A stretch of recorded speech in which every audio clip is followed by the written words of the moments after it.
Ito mga kapatid ay ginseng vine. Ang tawag ay ginseng vine.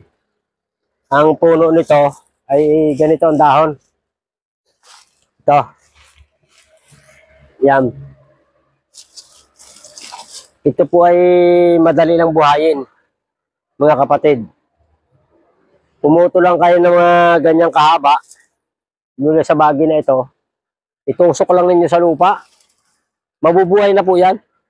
Napakadaling buhayin. Ito'y subok na subok ko pagdating po sa problema sa bato. Yung mga bato sa bato. Napakarami tayong halamang gamot pagdating sa problema sa bato. At ito po ay isa sa napakagaling na halamang gamot pagdating po sa bato, mga kapatid. Ito'y pag nilaga mo, walang lasa, mga kapatid. Walang masyadong amoy. Hindi rin masyado nagbabagong kulay pag nilaga. Ang mabibisa po dito, yung mga padulo na yan. Yan. Minsan nga maganda ito pag marami, pag may mga tanim kayo, kasi may mga tanim ako nito, pinuputol ko po yan dyan.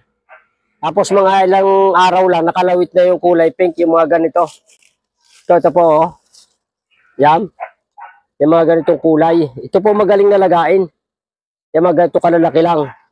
Pag mga malalaki na po masyado, yung ganito na ang klase, ito, hindi na po masyadong maganda. Ganito po talaga ang magaganda. Dahil yung nagkukulay pink pa na ganito. Ito, mga ganito po, oh. Yan. Ito po yung magaling na lagain. Talagang napakagandang gawin ito, mga kapatid. Ako yung nagtanim nito kasi may nakapagpayo sa akin na pag ako may pasyente na hirap na makaihi. Yung lalaki na yung tiyan dahil sa hindi makaihi, hirap na hirap umihi. Eh, may naging kaibigan ako na yun ang problema ng kanyang tatay.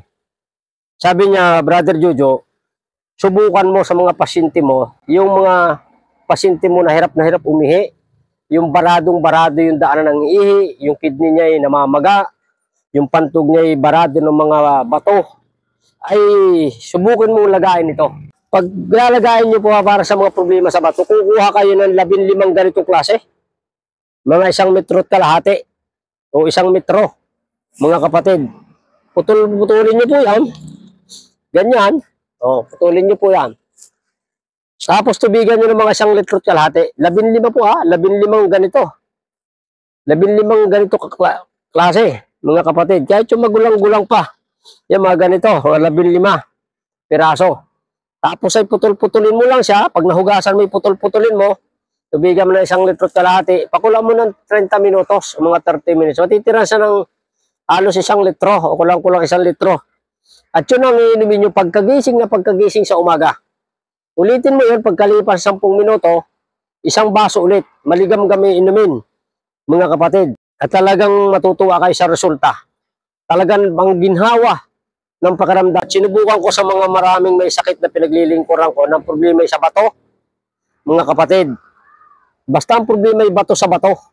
Bawa na ultrasound, may bato sa bato.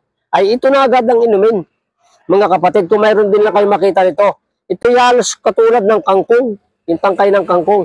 Pero talagang nasubukan ko na ng maraming beses, mga kapatid, ito. Tatandaan nyo lang mabuti, pag kumulo, alisin yung takip, medyo hinaan ang apoy. At yung pong inumin ninyo, minamahal ko mga kapatid, 3 beses o 5 beses maghapon, palaging pagkagising sa umaga at 1 oras tuwing bago kakain. Pagpalain po kayo ng Panginoon.